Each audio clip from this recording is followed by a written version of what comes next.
Hey guys, it's Will with Adventures in Anime. Today I'm going to be talking about GOLGO 13, which is sometimes called GOLGO. It's kind of a tongue twister.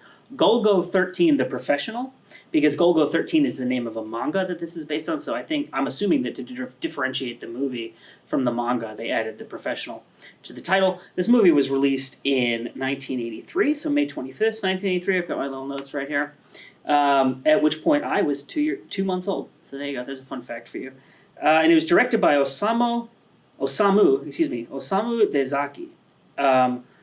who has a huge list of credits. And I don't know enough about anime to be able to pull the stuff out of his credits to be able to tell to you that you'll be impressed by. But he's done tons of TV shows, tons of direct to VHS like video work in animation, and then a lot of feature films too.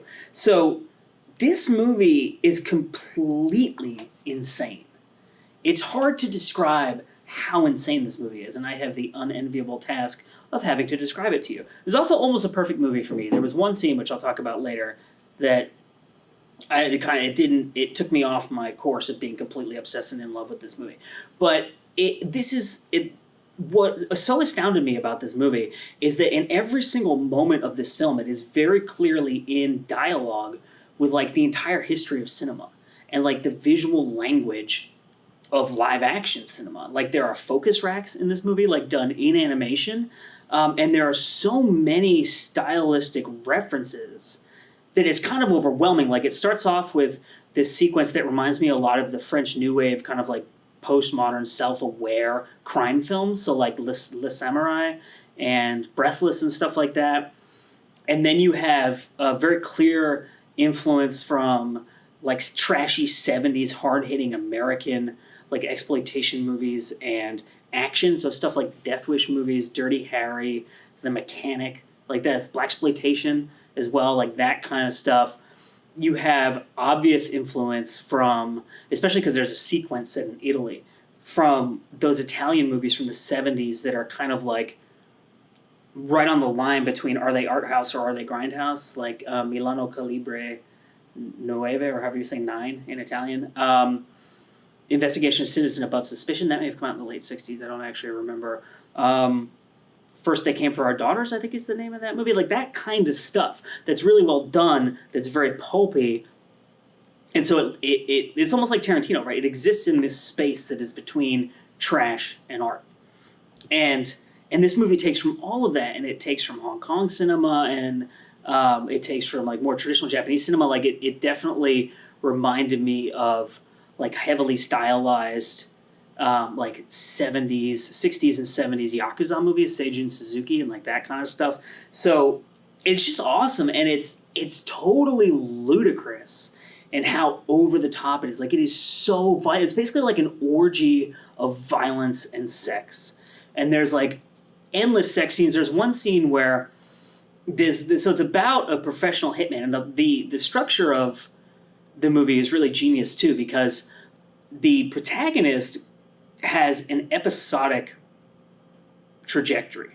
He's an assassin, and there's different sequences that are basically him just assassinating different people. But in the beginning, he assassinates someone whose father is very, very, very powerful. And so the father six like special agents basically on him to try to kill him. So the villain has like a single trajectory, like single storyline throughout.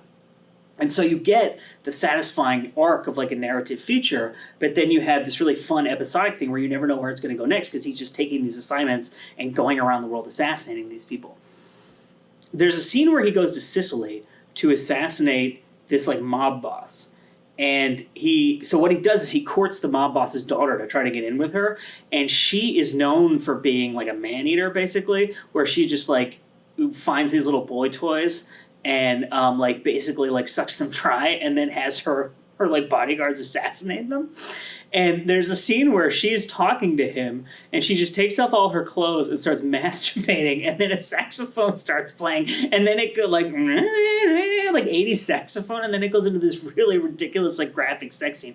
Like there's orgies in this movie, there's like copious drug use, and just like the violence is like endless and so over the top and so trashy that the movie is very clearly designed to be this just like massive apparatus of everything offensive. Like it's blasphemous. There's a scene where like they blow up a church and are like shooting these statues of like the Virgin Mary, and like it's really, really clearly engineered to be that type of movie.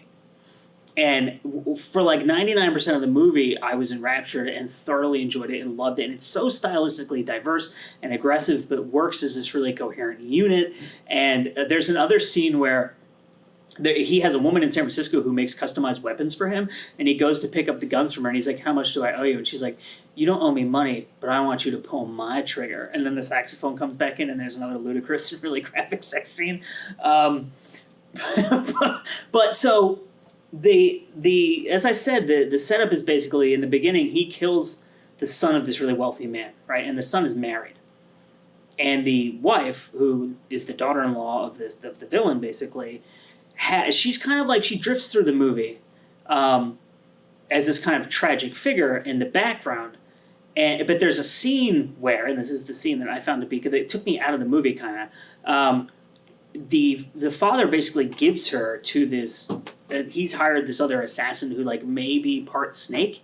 He's like very creepy, and they call him Snake, and he comes from, he's like, he works for the Department of Defense or something like that, so he might be like genetically engineered part snake. He has like special powers and stuff. And he's like lusting after this woman, and so the father, the villain, basically gives the daughter-in-law to this guy as like a sexual offering, and he rapes her. And I'm not trying to like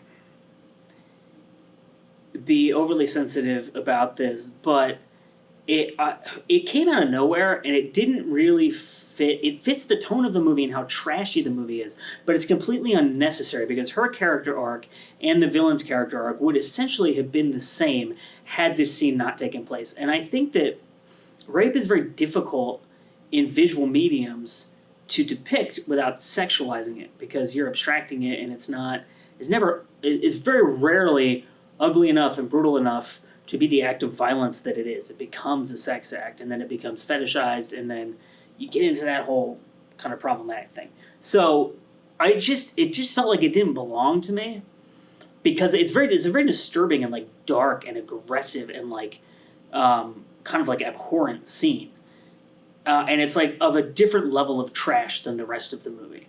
And but I mean, I would still watch this movie again, especially because I know that scene. And it's a really short scene, I should also say, and it's not that graphic. It's just the way that it's done. It's very sinister and disturbing. It's maybe like a minute long. So, you could watch this movie and skip it, and if I watch this movie again, maybe that's what I'll do. Maybe I'll watch it. I don't really know. It wasn't like, making my screen crawl, I have to turn this off, but it was kind of like, it just felt like a cheap plot device, cheap character motivation that didn't really add anything and takes away from how fun the movie is, because I can't ever imagine seeing a movie in which rape is fun. And so it's kind of like tonally you're just like completely removed from the movie and then put back into it afterwards. But that's my 2 cents. Maybe that scene bothers you. Maybe it doesn't. You can let us know in the comment section below. Although maybe not, because maybe that's not a great kind of subject matter for YouTube comments. Let me know what other movies to watch that are like this. I've heard that Wicked City is similar, and that I should see that movie. It's called GOLGO 13, The Professional. And so if you can think of other movies that are tonally similar or, whatever, like similar, like the violence in this was so over the top, like the arterial spray, the ridiculousness of it. And also, like, it's animation, so it's this interesting thing of like, were they going so insane in anime with the violence and the sex because it's not real people?